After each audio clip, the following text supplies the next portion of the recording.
Our guest lecturer, there is a different guest lecturer every week with Jam Coders, and our guest lecturer this week is Dr. Timnit Gebru, who's our lecturer this week. And I will please just read very quickly her bio. So Dr. Timnit Gebru is the founder and executive director of the Distributed Artificial Intelligence Research Institute there. She received her PhD from Stanford University and did a postdoc at Microsoft Research, New York City, in their Fairness, Accountability, Transparency, and Ethics in AI group, where she studied algorithmic bias and the ethical implications underlying projects, aiming to gain insights from data. Timnit also co-founded Black in AI, which is a nonprofit that works to increase the presence, inclusion, visibility, and health of Black people in the field of AI. And she's also on the board of Coda, which is a nonprofit dedicated to teaching algorithms and the programming in Ethiopian and now Jamaican high school students. It's all free of charge. Now, prior to founding the DARE Institute, Timnit was fired by Google in December 2020. You can read all about this on BBC, for example, for raising issues of discrimination in the workplace. While at Google, she was serving as co-lead of the ethical AI research team. So she was actually given a lecture last year, and she graciously agreed to. She couldn't come out last year, but she came out this year, and she agreed to give a lecture. And so today she's going to talk to us about performing independent, community-rooted AI research. You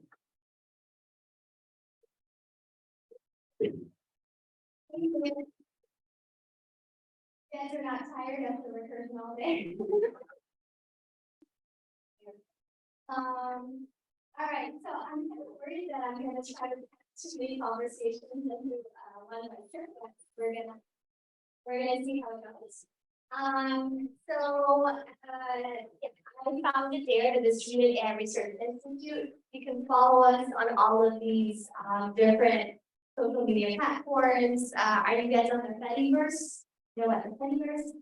No, it's a distributed social media platform where you can post your own servers. So it's not like it's Elon Musk. Elon Musk can never take over the Fediverse. So we have this is there. So here is sorry. Yeah, also he can take over the Fediverse. I know. The rest is on the Fediverse. Oh my God. Okay, but we have Mastodon. We have Mastodon instance. So DARE is distributed across 3 continents. North America, we have people in the US and Canada.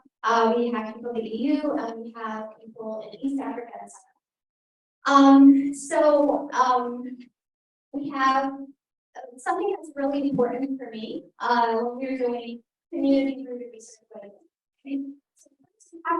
The people involved in the research. So we don't only have researchers in AI or computer scientists. We also have social scientists. We also have labor organizers. We also have refugee advocates, for instance. Malin is a refugee advocate who works at DARE. We have 2 pillars. The first one is to raise awareness about issues that we see in current AI, right? That's why you can be yelling all the time on Twitter or something, yelling at AI, yelling at all different companies. But I didn't get into AI because I like yelling at people. I got into AI because I want to build interesting, cool technology. I want to do research. I want to understand how things work. So our second pillar is kind of trying to imagine a positive. What is our version of what technology should look like? How should we do research? And so implement that, right? So we have 2 pillars. So let me start with the first pillar. Mitigating the harms of current AI systems. There's a lot to cover here. We have a number of big tech companies that have a lot of money. And they constantly tell us that they're gonna save the world, right? Why are you building huge models? Why are you building models that require lots of energy? Why are you stealing data? One day we're gonna cure cancer. We don't know yet when that day is, but that's kind of how they talk. And so this journalist, Karen Howe, if you haven't heard of her, she's a really great journalist. I highly recommend her work. She reminds us that, you know, our benevolent dictators, she calls them, tech overlords, right? People say, you know, who cares if power is concentrated in the hands of a few tech companies? Because one day they're gonna have a breakthrough that saves all of us. And so she said, name one technology that has been equitably distributed to people around the world from the vaccines approved. One. Even the most basic things like water, electricity, we don't have an equitable distribution, right? So this is why, in my opinion, we shouldn't be relying on large tech corporations to propose input. So, like, you guys know who this is? My jam coder kid? No? Good. I'm glad you don't. Everybody else, do you know who this is? Sam Altman. He's the CEO of OpenAI. And he said, I think we will have, first of all, the future can be so good. It's hard for us to imagine. You can't imagine. We'll have unlimited intelligence and energy before the decade is out. When like that's in the next 7 years, according to the CEO of OpenAI, right? Boaz showed you guys ChatGPT, right? That's the CEO of the company that created Chat. And I'm going to talk to you more about that tomorrow, but today he said that. He said, I think AI is going to be the greatest force for economic empowerment, and a lot of people will get rich. More people getting rich than we've ever seen. That's what he said. Okay, who's getting rich? OpenAI is getting very, very rich, right? They're getting $10 million from Microsoft creating ChatGPT. And I heard that there's going to be $100 billion that they're going to be looking for. What's happening to everybody else though, right? OpenAI, the company based in San Francisco, has a few 100 people getting paid $1 million+ a year. However, OpenAI trained models, let's say large language models. I'm gonna maybe talk a little bit about what large language models are, right? For instance, systems like ChatGPT, how do they work? They have lots and lots of words on the internet. Like they have this data that they scrape the internet, and then they train models that output the most likely sequences of words, let's say. Now, these most likely sequences of words can be horrible, right? They can be disturbing, they can be upsetting, they can be all sorts of things. And so there are people out there in the world that sift through all of the outputs of ChatGPT and other models, and day in and day out, look at that disturbing content, right? So even though you have a lot of people, this is an article we wrote with my collaborators here. So let's see, in the back, you have Mila, who's a sociologist, and Adrian, who's actually a labor organizer. So she's a delivery worker at Amazon. So we wrote about these workers that are behind AI systems. So all of these AI systems that people are like, oh my God, is it sentient, it's so powerful, blah, blah, blah.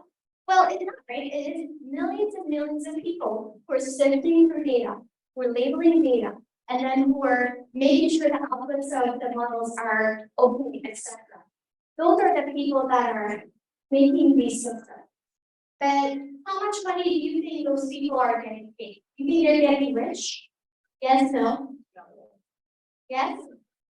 No? Right. Sam Altman, the CEO of OpenAI, is getting very rich. These people are not getting rich.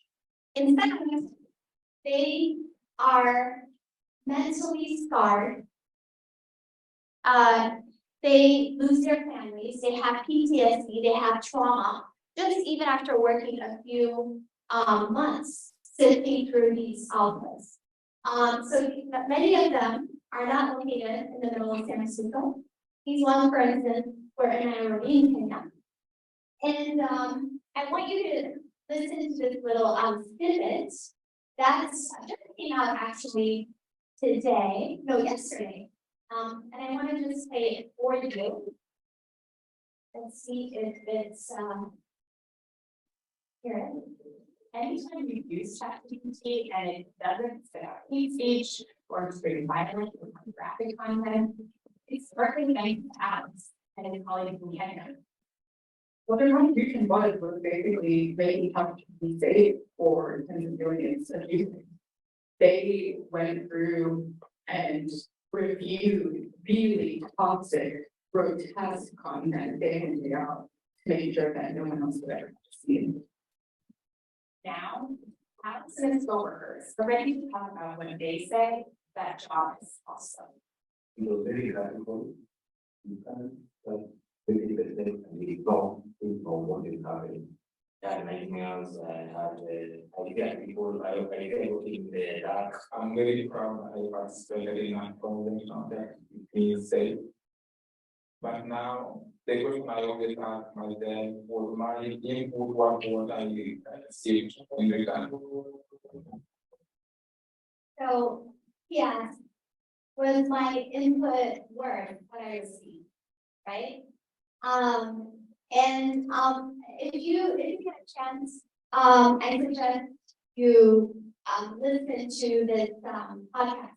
So I've spoken to some of these people. I've spoken to one of them is Richard. Some of them, one of them, Moffat, he worked for 5 months on outputting filtering out the outputs of ChatGPT, right? To make sure to help them create another model that can filter out the toxic content. After just 5 months of working there, his mental state was so horrible. He had all these breakdowns. He lost his wife. He lost his child, right? So those are the people powering AI systems. But we don't ever hear about those people.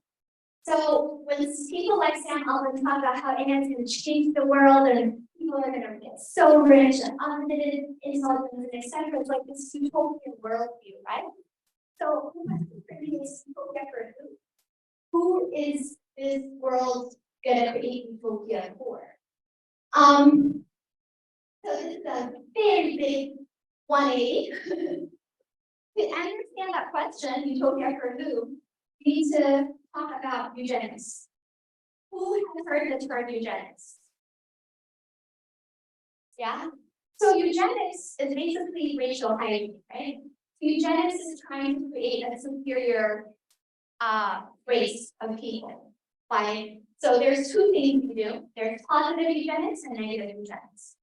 Positive eugenics is where you encourage those people with quote unquote desirable traits to reproduce more. That's positive eugenics. Negative eugenics is where you stop the people with quote unquote undesirable traits from reproducing through various ways. So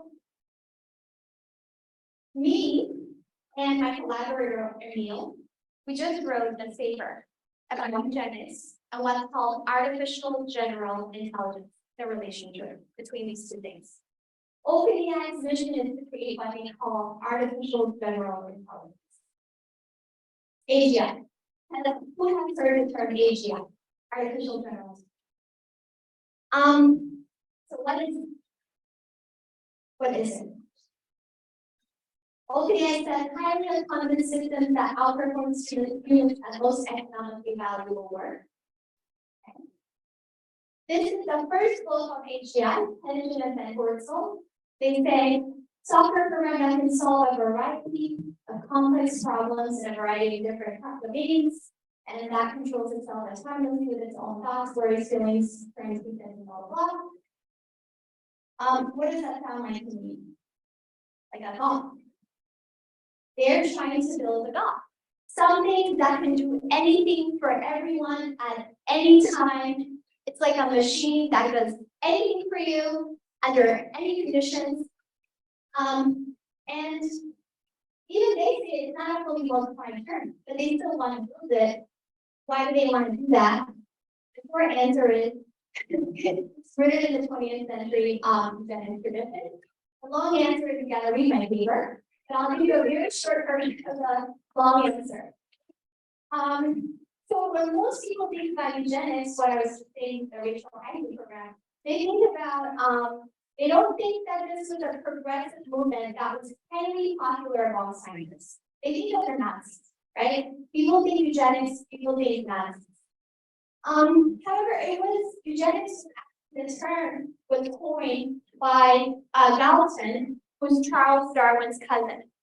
Galton is the founder of modern statistics. The whole of statistics, the foundation, if you look at Pearson, Galton, all of these, Pearson coefficient, p-values, blah, blah, blah. All of those have roots in eugenics. I mean, actually, I can recommend a really good paper on that. So this was, the other thing people think is that eugenics ended after the World War II, after the Nazis were defeated. That's not true, right? So the Nazis actually studied California's sterilization program very well before they implemented it in Germany. And we know who Frederick Galton is. I just said the founder of statistics. Stanford University, one of the biggest hubs of eugenics. They even used to you had to write down your height in your application until 1980s. Why? Because they thought if you're taller, you're a better, more desirable human being. So they took that into consideration in their admission. So I obviously wouldn't have gotten in, but I remember really, right? So why did I mention all of these eugenics histories?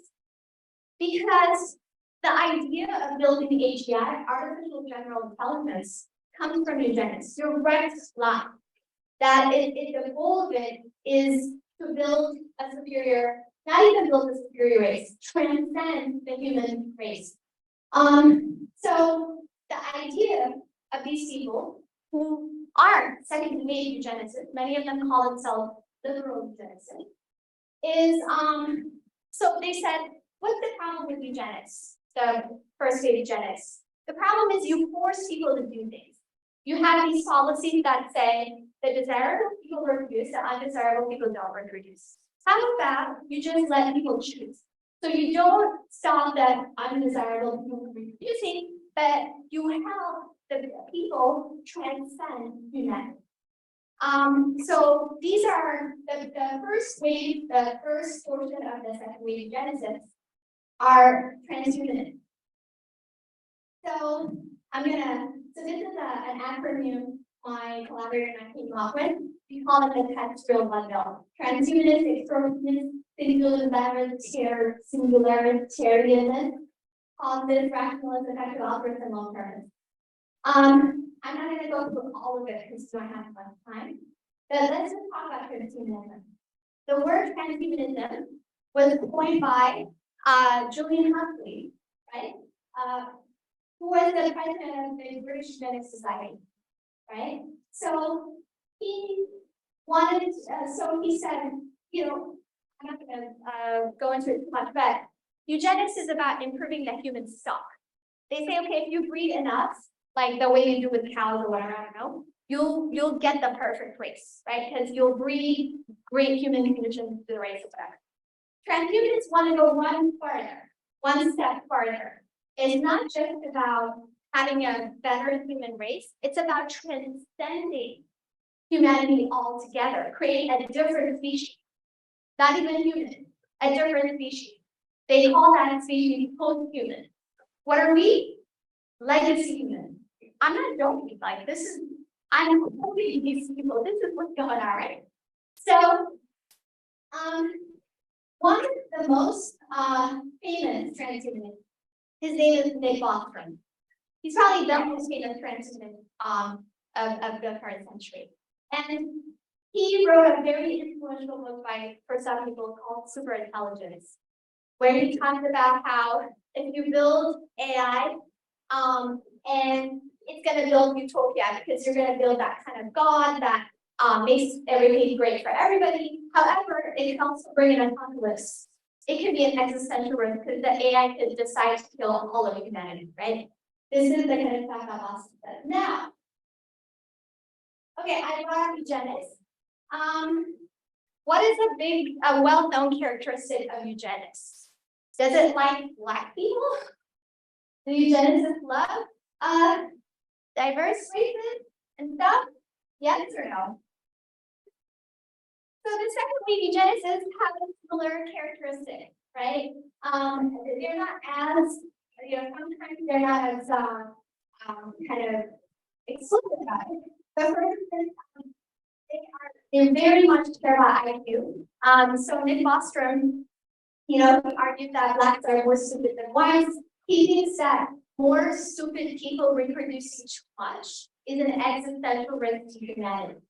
And he wrote this in his paper, the study of existential risk. Same with this other dude. So these people, why am I talking about them so much? Yeah. I'll go back and forth. Yeah, I just wanted to get a couple things. The reason I'm talking about these people is because all of the billionaires who are currently funding AGI, artificial general intelligence, are in this camp. Elon Musk, Peter Thiel, John Tyler, invested most of it, Sam Altman, the top Richard, Sam Bankman-Fried, who had this whole fiasco, which I'm not going to talk about, are extremely motivated by building artificial general intelligence, and that's because they think if you build artificial general intelligence, we're gonna merge with machines, upload our minds to the cosmos, and live forever. And we're gonna colonize not just the universe, but the cosmos. Like, so I'm joking. Like, I'm not gonna even show you their codes. Like, this is the motivation. So if you read the first book on artificial general intelligence, the first one is AGI from Ben Wurtzel and collaborators from 2007, they actually don't even call it AGI, they call it transhuman AGI. Because again, their goal is to merge with machine, colonize the cosmos, and live happily ever after. They call it paradigm engineering, right? So if you look at the history of AGI, kind of it tracks. I'm just not really going to go through this because we don't have as much time. But the motivation of creating OpenAI, the motivation of creating DeFi, etc., it has a lot to do with this. And so all of their missions are, building AGI. Now, so there's two ways that AGI is going to bring utopia according to them. Like I said, we upload our minds and live forever and colonize the cosmos, or we build some superhuman, like super intelligent AGI that just tells us what to do every scenario brings world peace. Those are the two scenarios. However, and so now I want to take you back to this statement by Sam Altman, right? About how, when he talks about how we're going to have unlimited intelligence and energy, etc. Does this statement make more sense in context, what he's referring to? So he's in this bundle of people who think that we can upload our minds and live happily ever after and colonize the cosmos and stuff like that. So he's written that he's been very highly influenced by these other people I talked about. However, he says the changes are unstoppable. If we embrace them and plan for them, it's going to be a much fairer, happier world, etc. When he talks about stuff like this, he's also talking about the singularity. So I didn't go through all of these things, but the singularity thing, there's going to be a time when like the intelligence, they call it intelligence explosion, where technological advancement is too advanced that we can't tell what's going to happen afterwards. And it's just going to be so amazing and it's going to bring us to Tokyo. So that's the sense. Now, think about the properties of a system that is supposed to be AGI, artificial general intelligence. This goal of creating AGI has created so many problems in the world right now, right? So instead of creating a well-scoped system, right? Which means a system that performs one task in a very well-defined scenario, we're now saying we're going to try to create a system that can do anything for anyone at any time. How do you even test whether such a system is safe? How do you even test whether it works? What, in engineering principles, coding is one of the main principles. You talk about what your inputs are, what your outputs are, different scenarios, you test them. How do you test for such a system that's supposed to do everything for everyone, right? So already, if you fail at step 0, it's never going to be safe. And then my question is utopia for whom, right?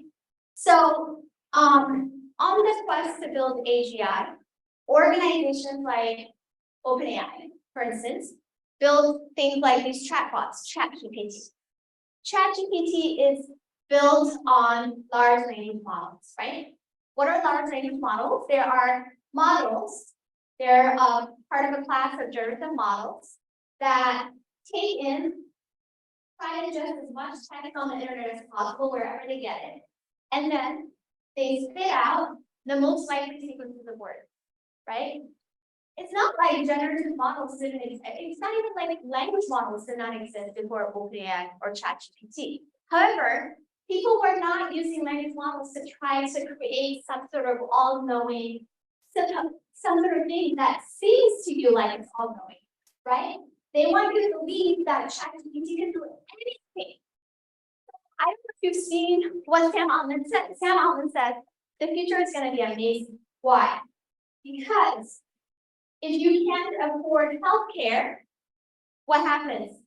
You go to ChatGPT and it diagnoses you. His kids get doctors, you get ChatGPT, right?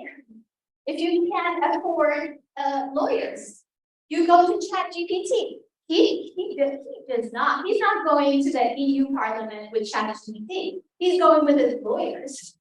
You, on the other hand, you use ChatGPT. What happens when you try to do that? Has anybody heard of the story of the lawyer who used ChatGPT to create fake cases? Right? ChatGPT, what does it do? What do large language models do? They spit out the most likely sequences of words. They know how to sound authoritative. They know how to sound like a lawyer. They know how to, they've been trained, they know how to sound like a scientist, right? But it can be completely garbage and bogus. So this lawyer was, I think sent a demand letter to a judge and cited cases that don't exist because he tried to use ChatGPT to generate these cases. The judge was not pleased. Now the lawyer had a lawyer, right? So this is kind of the utopia that they're asking. And even if ChatGPT is able to do all of those things, do you want to live in a world where one company located in one place in the world is the one you pay to do everything for you?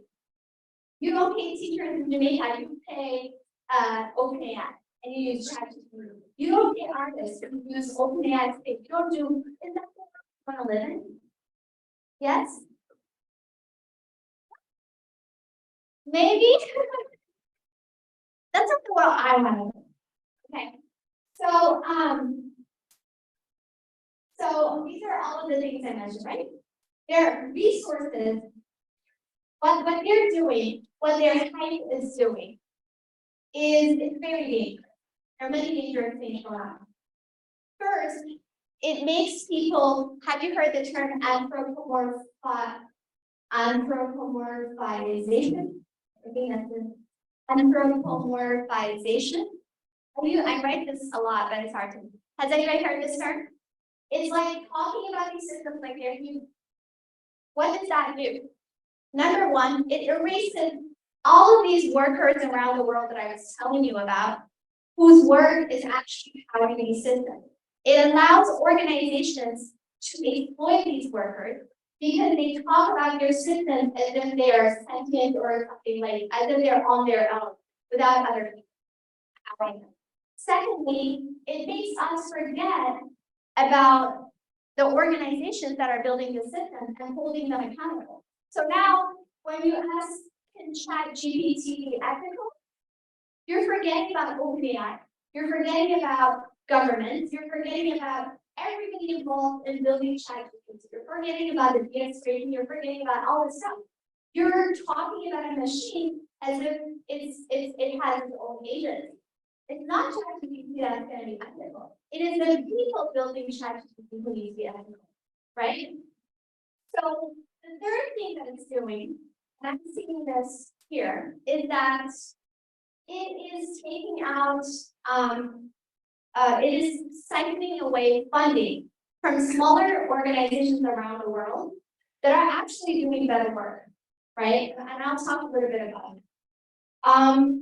So one of these organizations is called Let's. So in this paper, with Asma, our fellow, and Paul, who started an organization called Ghana NLP, we started analyzing, hype versus reality. So there's this paper from Facebook called or Meta called "Don't Let Yours Left Behind" NLP data set. And so it's this data set. They say 200 languages with you can translate between 200 languages with a single model.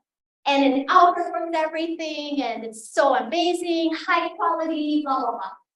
When this kind of work came out, our fellow, Lesan, who has a startup that is a machine translation startup that translates, that serves basically some Ethiopian languages like Tigrinya, Amharic, some Amharic, some Somali.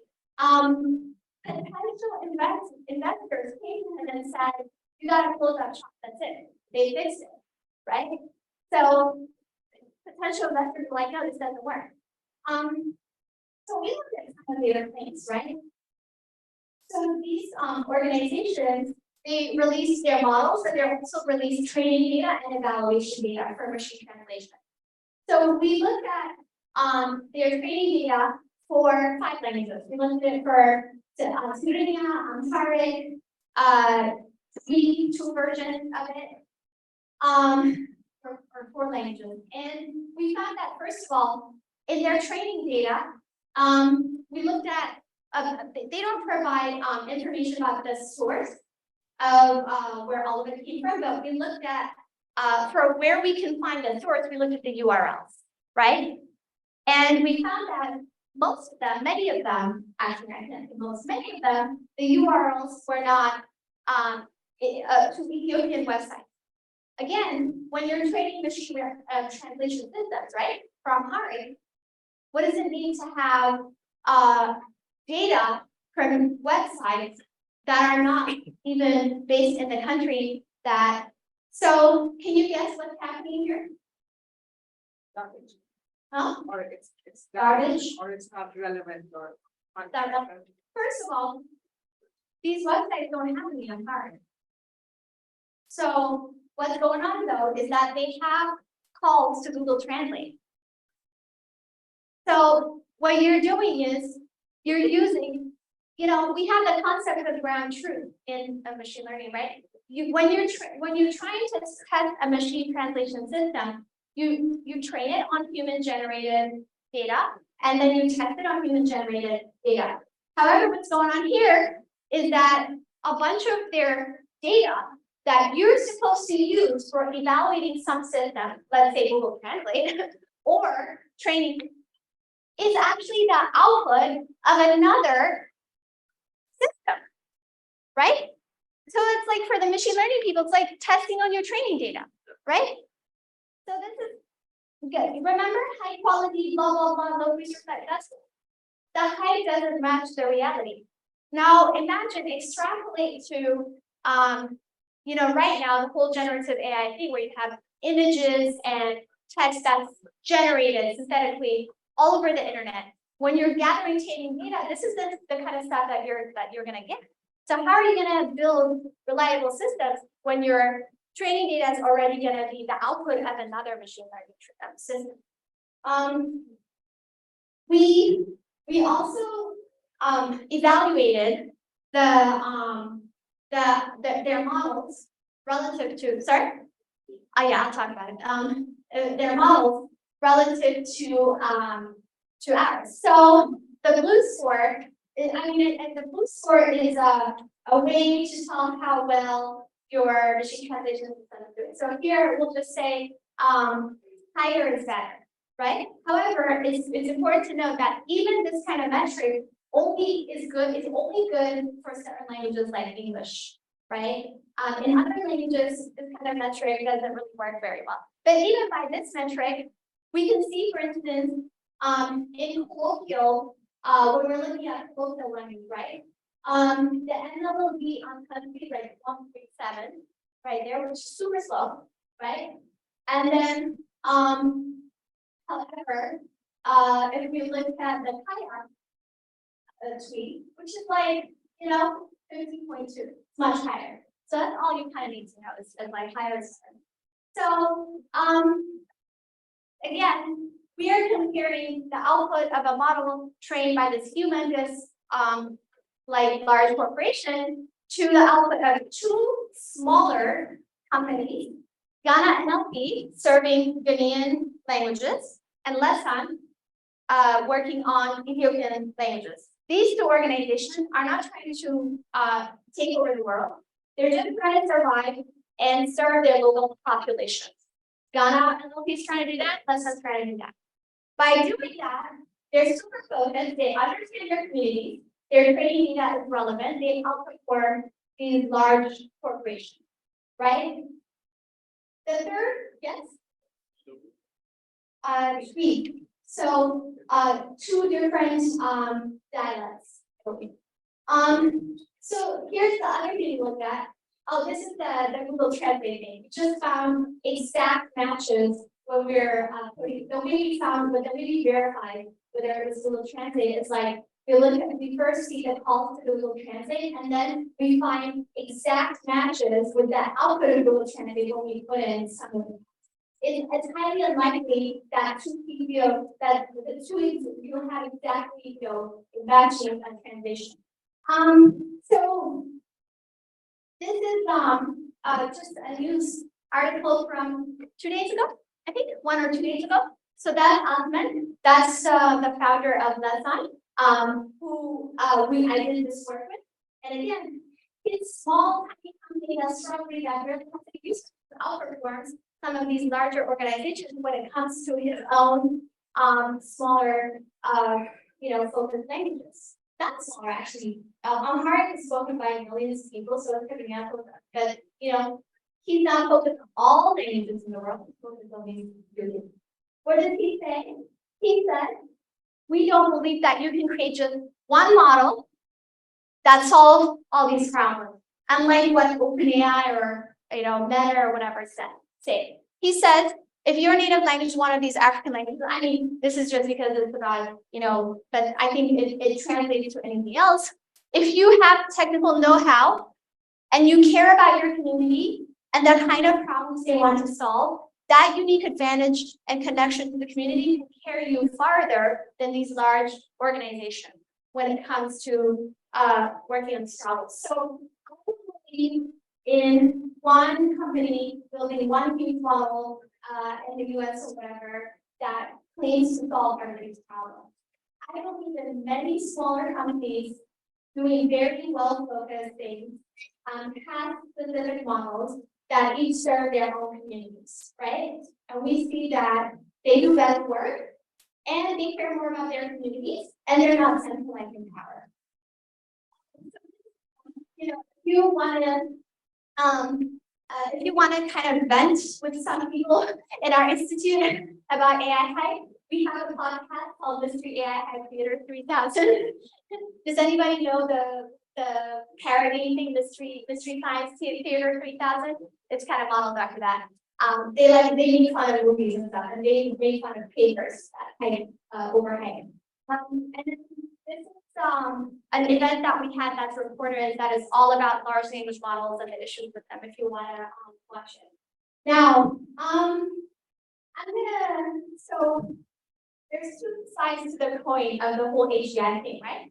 What they say is if we build AGI correctly, it's going to bring utopia, world peace, whatever.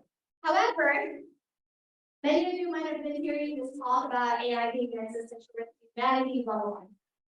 That also comes from the same camp, like OpenAI, like all those people. It's two sides of the same coin. They're like, you give us all the money to build artificial general intelligence so that we can build a utopia that you want. But we've seen that it's not the utopia, it's not utopia for us. However, if you don't give us all the money, some other bad actor will build the bad kind of AGI, like the devil. They'll build the benevolent God, but somebody else might build the devil. That will kill every single human in the world, and therefore AI is also an existential risk.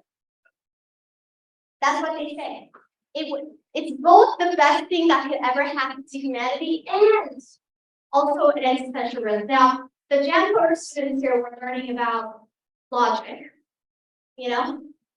and or like something, I don't understand how something can both be the best thing for us and also can kill every single one of us, right? But that's the logic here. This is very dangerous logic. Why? Because what they're saying is, one, they're overhyping the capabilities of their system. They're saying, oh my God, ChatGPT is so powerful. We gotta, really worry about it building, destroying all of humanity, blah, blah, blah. Are they talking about the Kenyan workers they're exploiting? Are they talking about the data they're stealing from artists? No, right? So it's extremely distracting because instead of regulating them now, they're talking about some hypothetical future scenario in which their extremely powerful system, according to them, kills all of humanity. Secondly, it is a way to centralize more power. Hey, we have $10 million to build ChatGPT, but ChatGPT can be so powerful that it can kill all of humanity.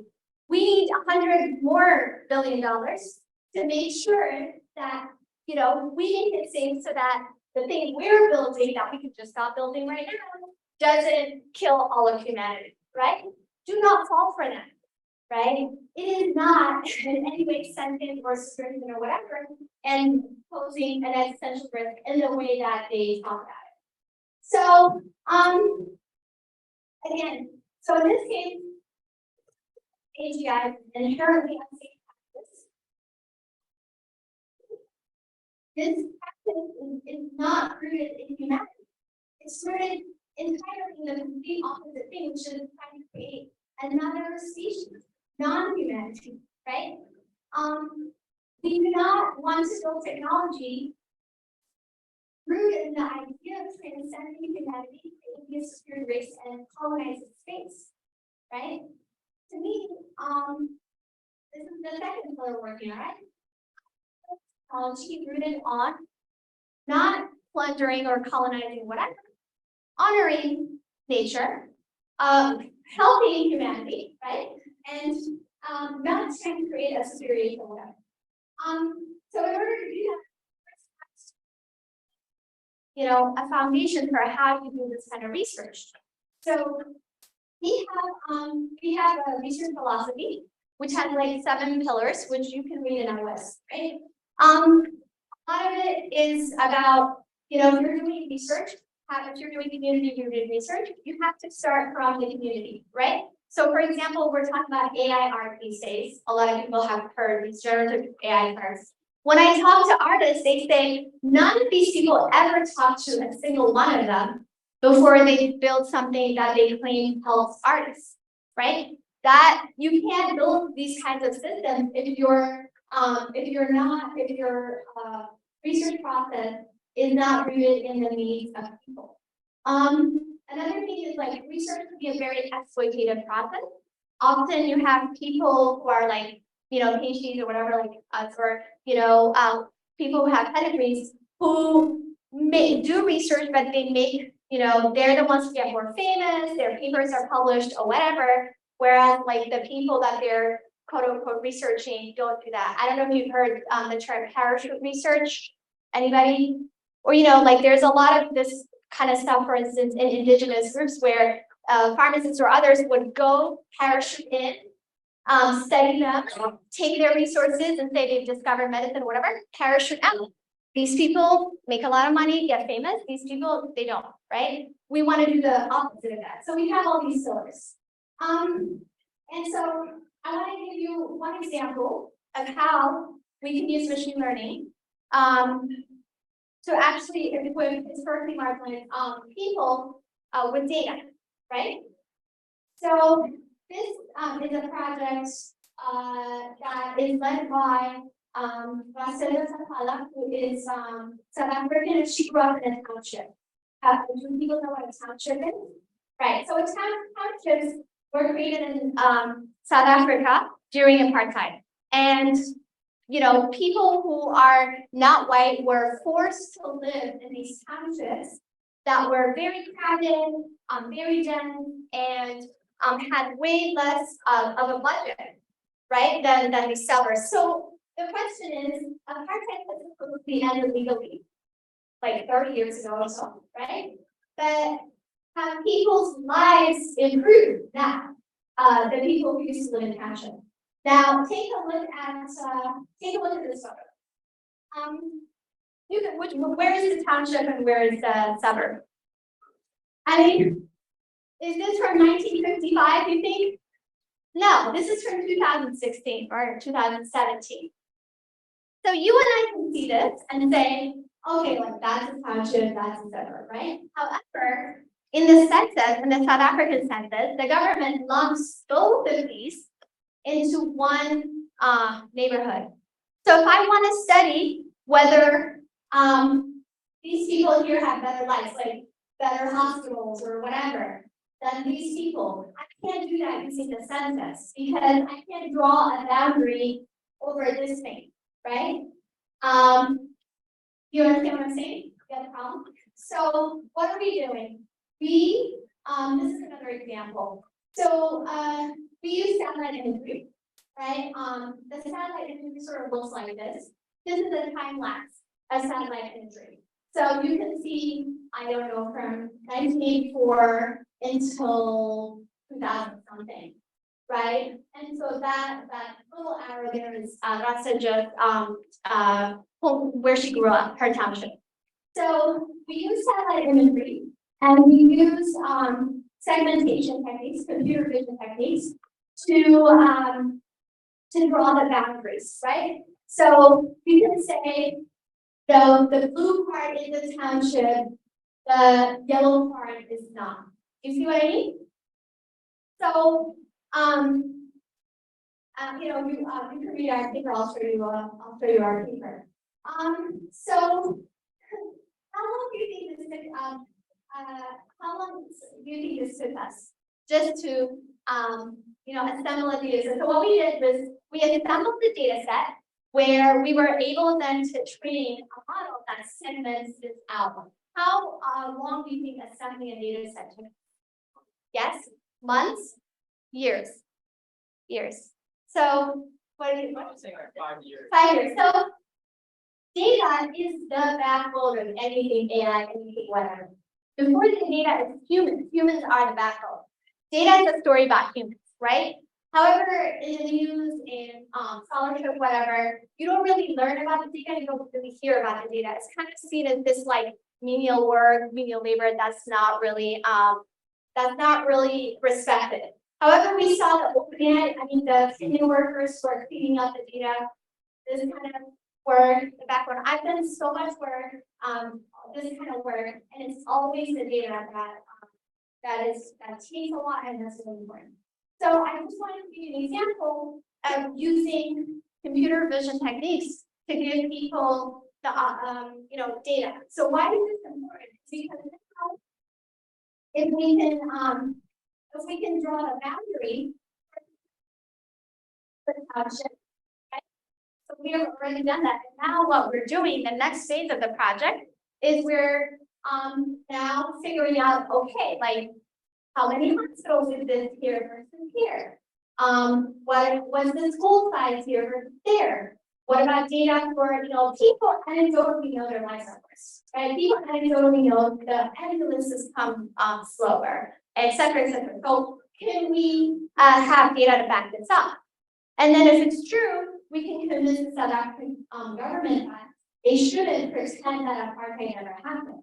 They should, if they want to know how people's lives changed, they need to draw these boundaries and call them townships.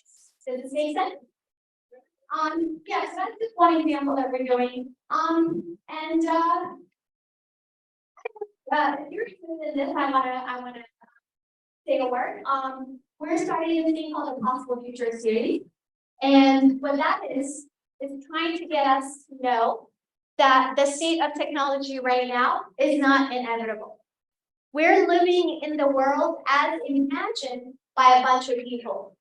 Those people want to digitally upload their minds, colonize space, and live forever in a computer, right? Okay, that's the path that we're following.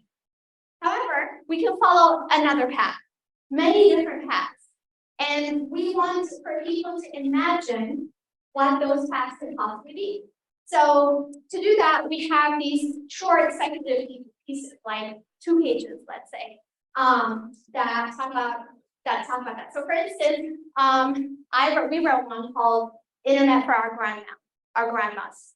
What would it have looked like to have an internet that my grandmother would have liked, right? Think about that.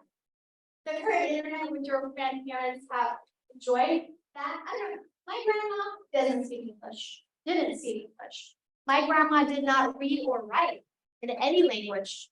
Why can't she have a great, joyful experience navigating the web, internet, etc., as she is, right? That's because we're not designed with that in mind. So what if the internet was multimodal, as in you don't have to type to use it?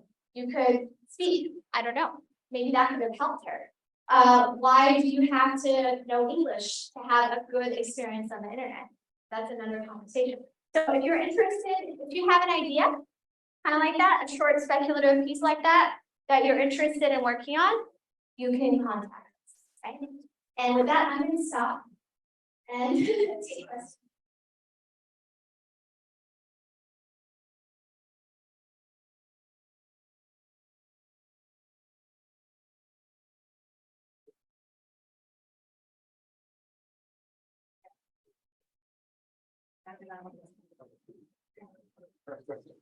I start with the question. Thank you, Timnit, for the interesting perspective on generative AI, because everybody is at the high mode now. What do you say to us nations, developing countries, where everybody thinks that if they're not going to be now adopting it, using it, doing something with it, they're left behind? So what is it that countries or people or research should be focusing on, which then guides generative AI for that? Yeah. Well, the first one is don't drink the Kool-Aid. That's the fact. But the second one is, for me, that's why I wanted to give the example of Paul and Aspen, Ghana, NLP, and Lessa, right? These people were like, we want to build our own thing. We want to be in control of our data. We want to hire local people so that the people who supply that data are the ones who get paid, right? That's, even if you're thinking about development, that is how you help the economy, not by just supplying the data for free and then they don't care about Jamaica, like that's not top of mind for them, right? So that's what I would think about. How would I support local innovation? And the local innovation, they need to, I would say that they need to be more bold. They need to be bold, and they need to be like, we can do it. We don't need you. And that's, I mean, I love, like, if you see Paul talking. So, we were at a conference at iClear, and Asma gave a keynote. And then Paul and Asma had this panel where we were talking about this paper. And then the Facebook people came to talk about this paper. And it was right after our panel, which is excellent, because then there was a line of questions, including them questioning the Facebook people. Well, you say that your this thing is state of the art for these languages, but then we saw this thing where they say the complete opposite. And then the Facebook people are like, well, we open sourced it and we really need your help with the data. We're like, why should I give you the data for free? Right? Why are you going to be doing free labor for them? So this is, I think, the kind of stuff that people need to think. If you want to be represented, you want your interest to be represented, you need to be in control. Do not cede control. But suppose control has been taken away from you. And I'll give you an example. Like just 2 years ago, we had done this study, and we had used one of the earlier GPT versions to create this was a big cultural icon in Jamaica in Papua. I just asked to create a poem in this style. And I created another one in GPT-4, which is a little better than GPT-2 I gave you that time, or 3. Now, the fact it's creating this poem in one of the cultural icons in Jamaica, there is something that has gone wrong already. There's a cultural. So yes, there is something that has gone wrong already. I 100% agree with that. I mean, that's why I am hired. Right? I wrote a paper about large language models, and actually it wasn't so far. When I wrote this paper, ChatGPT was not around, like all these, they weren't. People didn't know what large language models were, but we were warning about what was to come. And they told me we were too pessimistic, blah, blah, blah. And anyways, we got fired. I got fired, my colleague got fired, it was a whole thing. And so 100% something has gone wrong, but I don't think we should give up. So like a lot of artists right now, Carla Ortiz is one who I really admire. And she keeps on reminding people, there are artists who are literally suicidal right now. There are artists who think that it's over. And she said, it's not set yet. It's not said yet. There are lawsuits. People have to forget. People have to go, step away from the idea that what's done is done and now so we gotta move on. Why is it okay that they have taken all of this data for free? What have they given to anybody who they took this data from? They're making money from it. That's why, Microsoft is not giving $10 million to OpenAI because they think it's gonna be just great. They think they're gonna make money from it. They're betting on that. So why is it acceptable for them to do this while exploiting everybody? Right? I don't think that should be said. There are starting to be more lawsuits and more challenges to these things.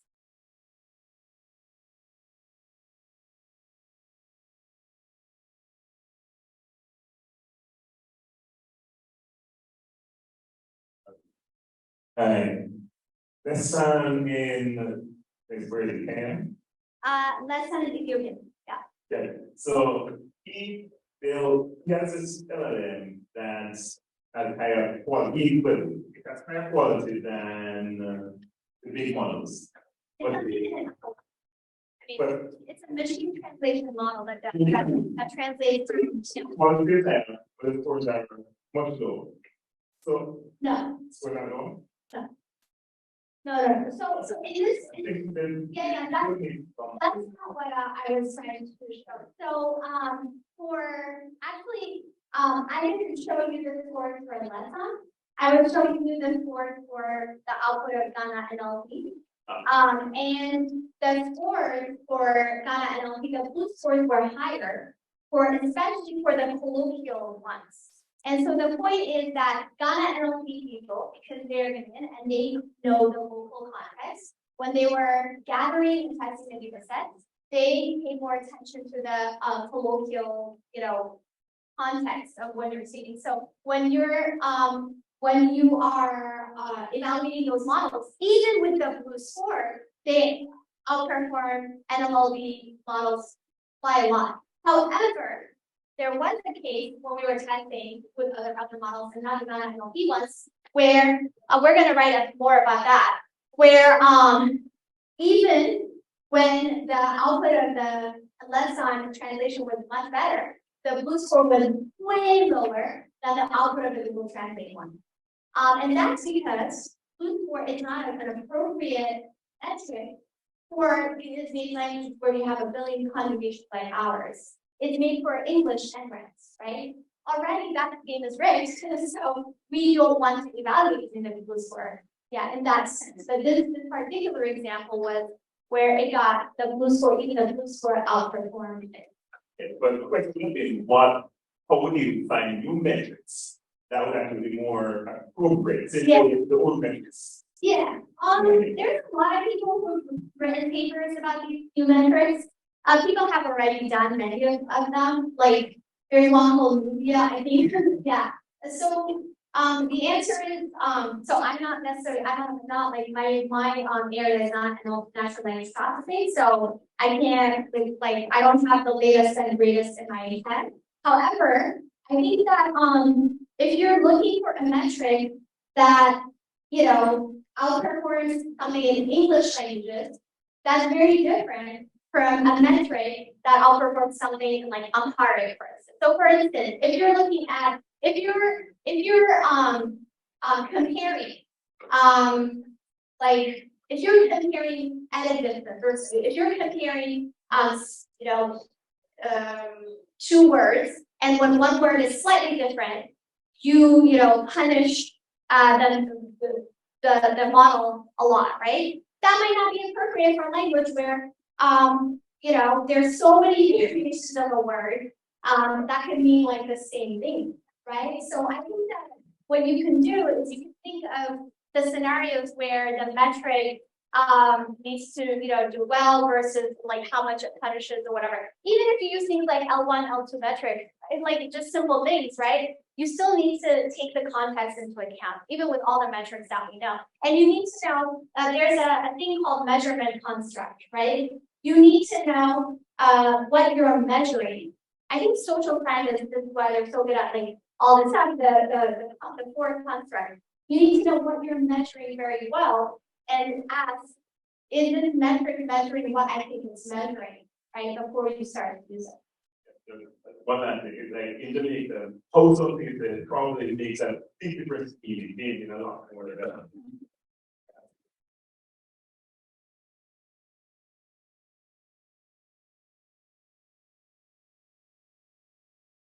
Thanks. Thanks for the talk. I have a couple issues with the way that you lump everybody together. I'm not necessarily defending some of them, but certainly some of the public utterance that heard from like Musk are actually at odds with what all of this trying to portray. And Musk, for example, is probably very like you're heading to a cliff and we're about to drop off and you're all yeah, and that's why I would say it's two sides of the same coin. Elon Musk, and that's why I didn't go through the whole in terms of the lumping, right? 2013, 2011, Elon Musk here they invest in DeFi because they want to build AGI.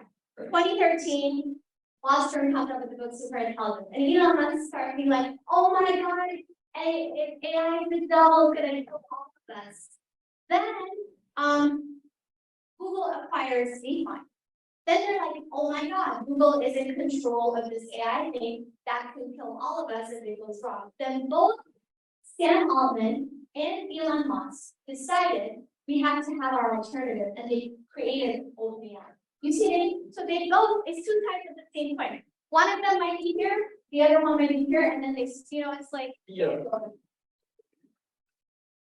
One thing I found outside afterwards because he wants to especially with for research development, but I think when Microsoft got involved, things changed. OpenAI wasn't open anymore. Yeah, but right, I'm not. But But because anyway, so we can do it all. This is 2015 when OpenAI was announced. Never thought that they were going to be open and nonprofit and they're gonna save humanity, blah, blah, blah. So when Microsoft got involved, I wasn't really surprised, but this is exactly what happened. Because when Google bought DeepMind, Elon Musk was like, oh my God, I'm not in control anymore. I gotta create OpenAI. Now, OpenAI is basically bought by Microsoft. Elon Musk is like, oh my God, I'm not in control anymore. Like, we gotta pause it, blah, blah. I'm gonna build my own XAI or whatever he's calling it. Same cycle, different thing. Well, okay. As I said, there's paradigm conversation on one side, because I think there's it's important to represent all nuanced pieces. And part of the reason why, so where I'm going the question is, in many ways, much of what you've identified in terms of who is behind making the quality of these machine models useful doesn't get recognition. A lot of that data has come from a place. There's a lot of exploitation going on in terms of making the quality, right? But one of the upsides of some of it is, in fact, some of these models have been leaked, and now there's work to make them used. And essentially, ultimately, for example, yeah, and there are open versions of data sets, not necessarily the same quality as before, but still available. So the point is that there's an opportunity for democratization. And so the question is, should our response from currently small parts of the world that don't necessarily get that focus be to try to, really the question is about your opinion on how we might consider ourselves. Right.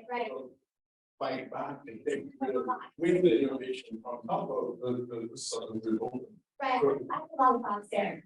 Number one, with the whole Elon Musk field record, and sending my paper was way more detailed, lots of history. Number two, open source democratization. It's not democratization. Democracy is not just making something available. Democracy also involves shared governance. So when the companies that are open sourcing get a lot more back than they put in.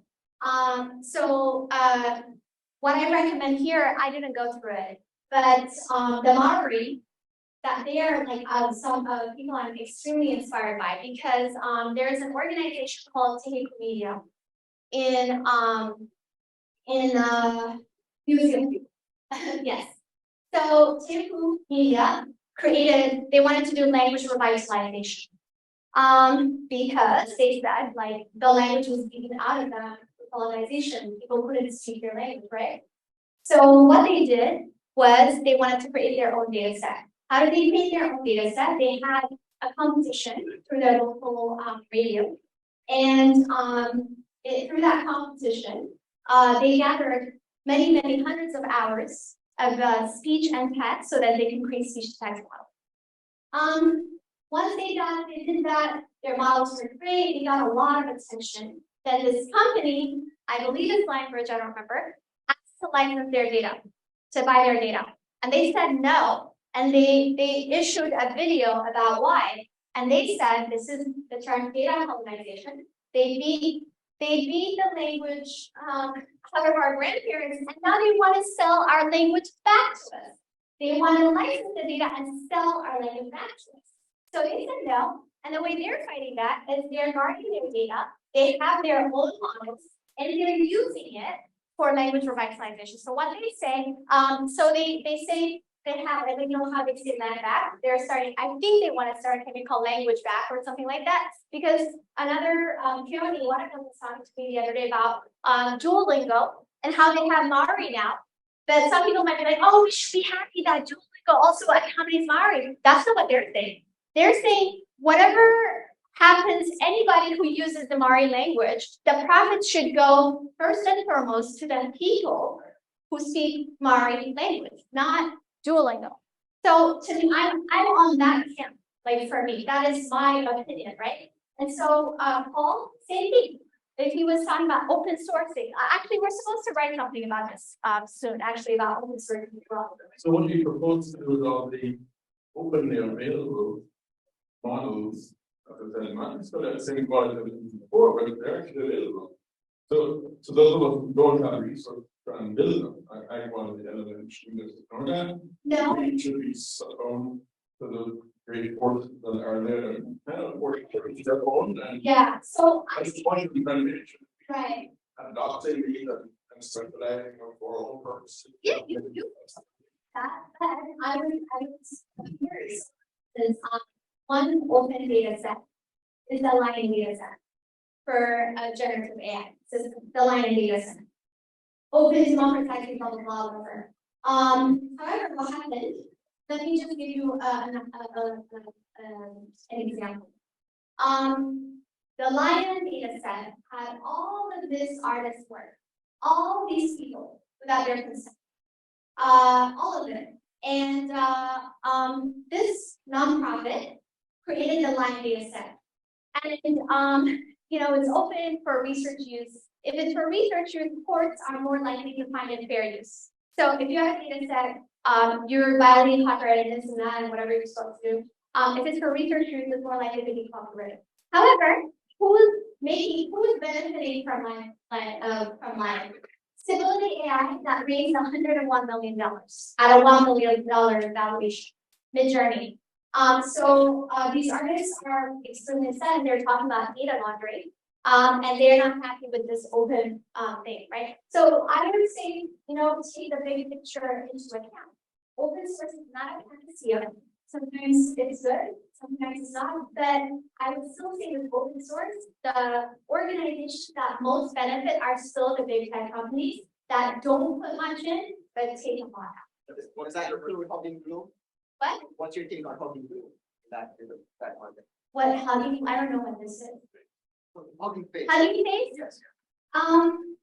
My take on Hugging Face is that my colleague who was fired with me is now on Hugging Face. So it's complicated. I think that companies like Hugging Face is going to be a big problem because the way I see it is like it's like social media platforms. They're going to have a lot of moderation problems.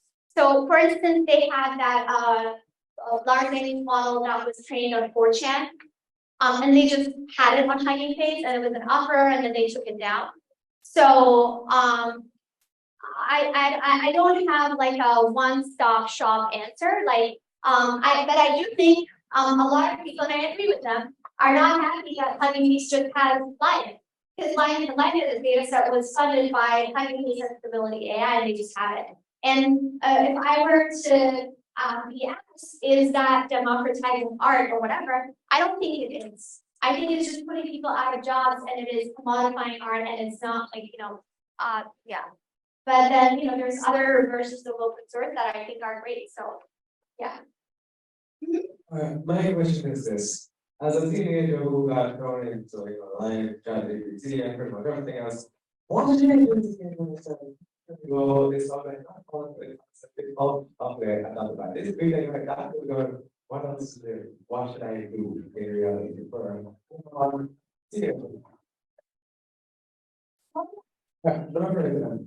what should a teenager who got thrown into the mix of everything do to progress in life with this knowledge of AI? I'll keep you guys about transportation tomorrow. So that's one. So to progress in life, you have to remember what knowledge the builders of ChatGPT have, and what knowledge the consumers of ChatGPT.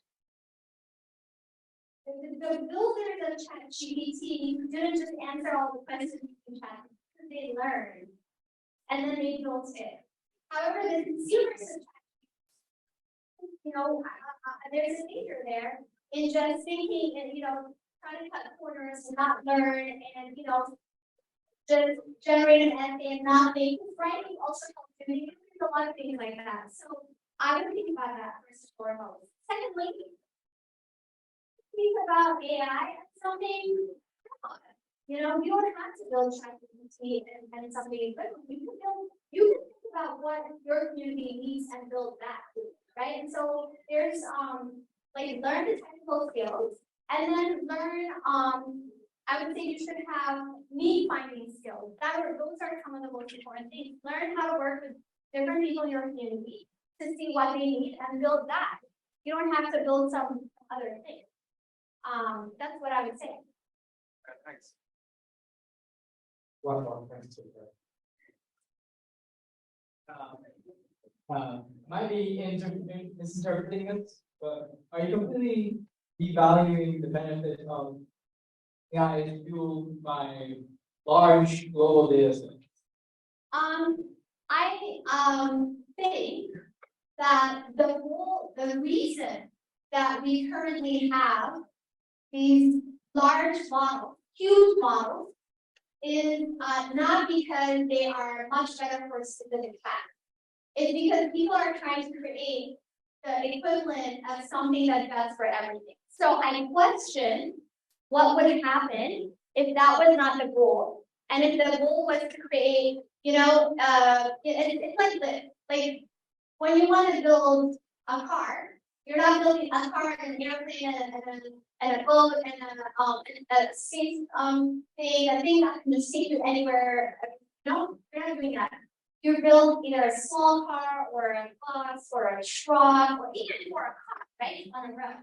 For a boat, there's different kinds, right? And so I think that if that was how we approach AI, I certainly don't feel like we would need these huge data sets that also require a lot of compute and are an environmental disaster. That's a conversation. And so I think that we wouldn't need that if we had a different board. And so I see that in 2 examples at least. Thank you very much. Been very engaging. I think you've given us lots of food for thought. I know the kids from Jam Coders have been at this since probably 9 o'clock. And I think they have to. Should we have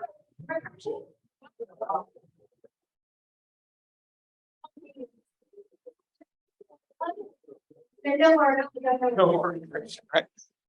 But yes, so thank you all for coming out, and I think we'll leave with some food for thought, things we can discuss. I don't know if you have time for other questions, or if you have to prepare for tomorrow or grab something. But thank you very much. We have 2 more weeks of Jam Coders to go, and we'll have more lectures. Next we have Lani Nelson coming in, and before we have we'll have a career session as well a week from tomorrow. So, but thank you all for coming.